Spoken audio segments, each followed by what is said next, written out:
I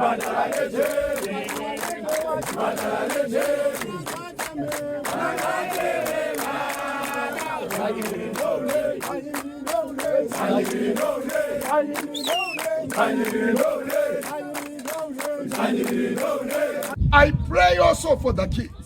There is a daughter here. We are also praying for wherever Prince is. Visit him in a mighty way. Mushanyireyo mwari, mutaurewo naye. Nekuti muri mwari akanaka. Muri mwari ane rudo. Muri mwari ane hanya. Mhuri yeZimbabwe nhasi tabuda takananga kumufakose uko kune nyaya yamakanzwa mazuva apfuura yemukoma nemunin'ina vakabayana nemapanga pachizogumisira parasikirwa upenyu hwemukoma ainzi Pardon Ncube anogara kumufakose muna Mususu. Nyaya iyi yakakavwa namukoma Sylvester Tapumanei neSly Media. Zvino nhasi taenda apo panga pachiradzikwa mukomana Pardon Ncube.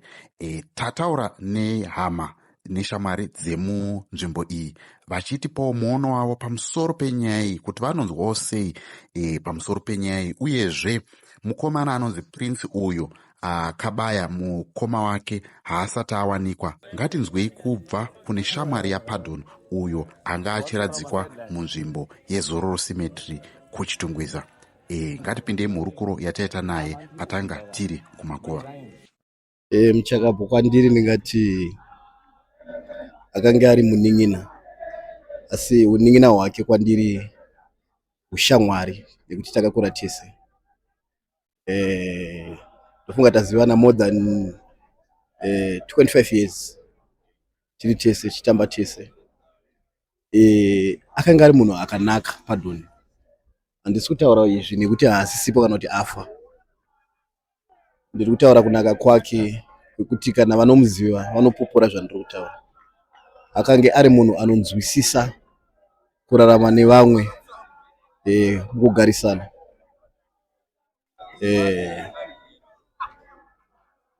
Saka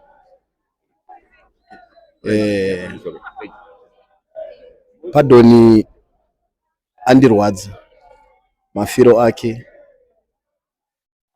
Kwandiri ndoti ndarasikirwa nemunin'ina nekuti ndiyo yakanga iri hama yangu yandaiturira zvinenge zvandiremera, zvinenge zvandichemedza nezvinenge zvandifadza, zvese aitanga kuzviziva ndiPardon. Saka kufa kwaaita ndinokumbira vachaona vhidhiyo iyi vandibatsire pane zvese zvandichataura. Chandinokumbira kune vachaona vhidhiyo ndichitanga kuvakuru venyika ino yandinotaura government state indibatsirewo kuti munin'ina wedu Prince akatora upenyu hwaPardon ngavaite basa ravo, awanikwe, afesane nemhosva yake, nekuti by now kana vachiita basa aifanira kunge awanikwa, asi izvozvo asati awanikwa. Iyezve tinokumbira kuti Prince ngaawanikwe, afesane nemhosva yake. Mapurisa tinokumbira kuti vatibatsire kuti Prince awanikwe, aripire kuuraya kwakaita Pardon. Zvakaitika izvi imimi kwakanga muri? Ndakatofonerwa, handichagare mumufakose. Ndakafonerwa ndiri kwandinogara kuti Pardon ashaya. Ndakambofunga kuti maybe ndiri kunyeperwa, asi kutobhilivha nekutenda ndazvibhilivha nhasi mukunge ndaona ari mubox.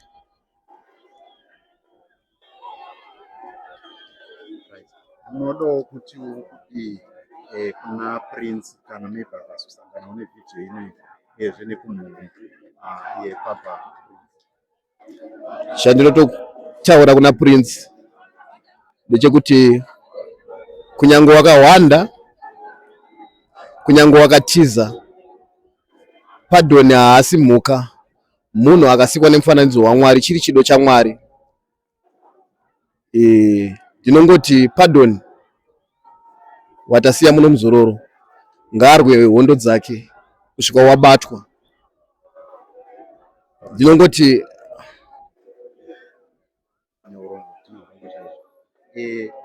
kudzosera kumashure mbijana ukama hwavo kana kuti mawirirano avanga vari nawo koma nemunin'ina chindondo vabayana hwanga hwakamira sei imimi sezvo mamuchiti anga ari munin'ina kwamuri zvanga zvakamira sei pauvhiri hwavanhu? Pardon naPrince vakakura vari vanhu vaiwirirana. Kuvaziva kwandaita havana kumbobvira vakarwa. Tototi kutanga nekupedzisa kwavaita vanhu vakakura vachiwirirana. Pardon aitoti akanzwa kuti Prince anetsana naNhingi aimhanya unorwisa munhu iyeye kana kunonunura. Vakakura vachiwirirana. Saka ndinongoti tatangirwa naSatani akapfeka muna Prince kuti auraye Pardon.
Imimi Pardon anga ari ani wenyu?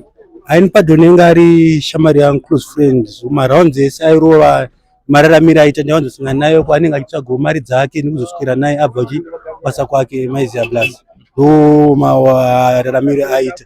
Vamwe vanhu vanotaura kuti munhu enge ari bully, but sekuona kwangu nemaonemonero andakaita mararamiro akaita muzva munhu wakaitobouncer unoita kunge zifu uri bully Maizia Blast. Pana pakurarama kwako kuna vanhu vanenge vachiedza kuda kudherera kana nditi kudherera ndinoti kutuka unoita chivanhu, but mararamiro especially mugeto medu mufakosi Maizia Ndara unofanira kuitawo kachigayo kuita kuti uwane kurarama nevamwe nzira yakaita sei yakanaka. Ukaita sei iye ari bouncer munhu aita sei aijima kuita kuti anowanawo kuenda kana kumabhawa apedza ke basa rake semunhu ane profession yake, apedza basa rake oenda unotsvagirwa mari munyika dzanenge aita sei dzanenge achitsvaga, kwete kuti enge ari munhu enge ari bully kana iye jeshi pachona achamari yake munhu ake ashayikwa ngari munhu aizoendera kubasa Maizia vasingazoe kumba kwavo ivo manjiko enge achiita sei vachigara kuti enge vachiwirirana zvakaita sei Maizia Blast.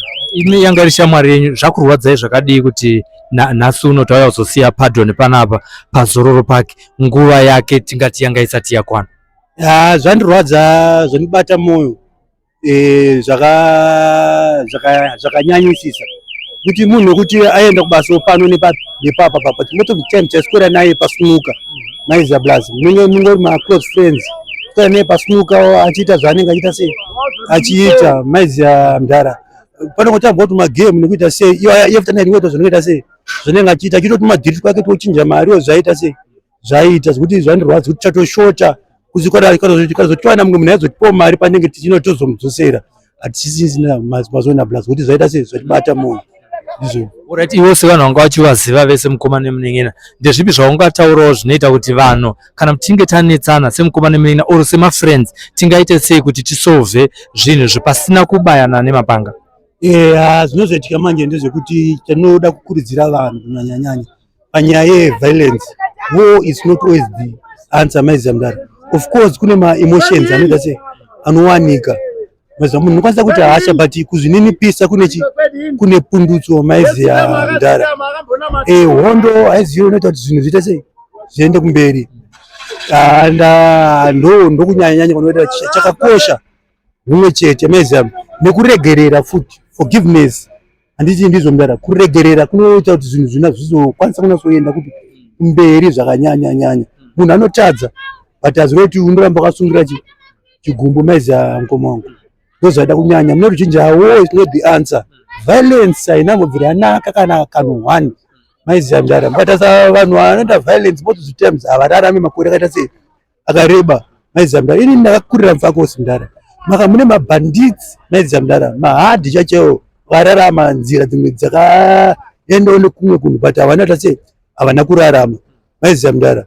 Of course ichitaura nyaya yeviolence, handikurudzire vanhu kunyaya yeviolence. Chakakosha ngatitsvage mari, totsvaga Jesu futi, Maizi Mdara, kuti tiwane upenyu hupi hwamangwana, Maizi Mdara.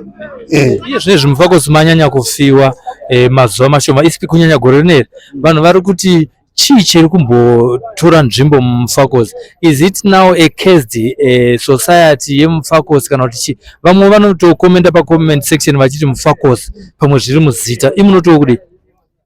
Chanotaura especially muFakosi nyaya yekuurayana nekuurayirana zvinhu zvisina basa, imwe yakuda kuti usudurukewo umbotsvaga kumwe kwekuenda kana kuna budiriro, zvichiita zvichienda umbotenderero nekumwe, usaramba uri panzvimbo one, because imwe yavakaipa Mdara, Maizi Mdara, spirit.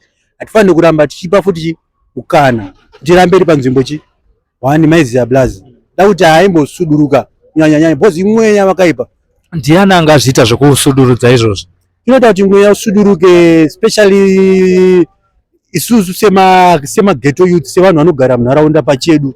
Takakwanisa kuti patinenge taungana pepe tichitaurirana, akumana hondo haisi kudiwa nenyaya yakati, akumana ngatiite chakati tiono chakati, Maizi Blazi. Ndo zvacho zvada kuti zviitike, Maizi Mdara. Mashoko ako ekupedzisira zviri mudundundu mako takanangana nekusiyiwa namukoma Pardon. Zviri mudundundu mako ndezvekuti Pardon atisiya Despa gazuro rake murugare, but isusu as the residents of Fakosi, let us fight together. Spirit irimo, Maizi Blazi.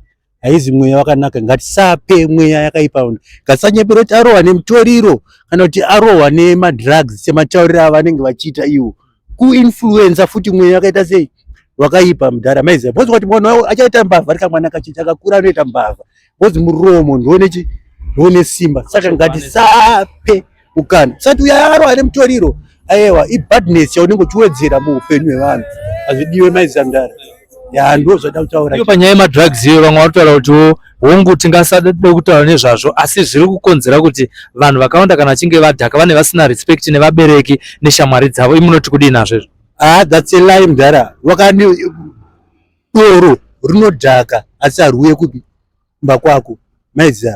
And haridhake futi vasingaita sei vasingamwi, Maizi Mdara. Madrugs anodhaka but hadhake vasingati vasingamarove. Mutoriro uriko haufi wakadhaka munhu asingaudhaki.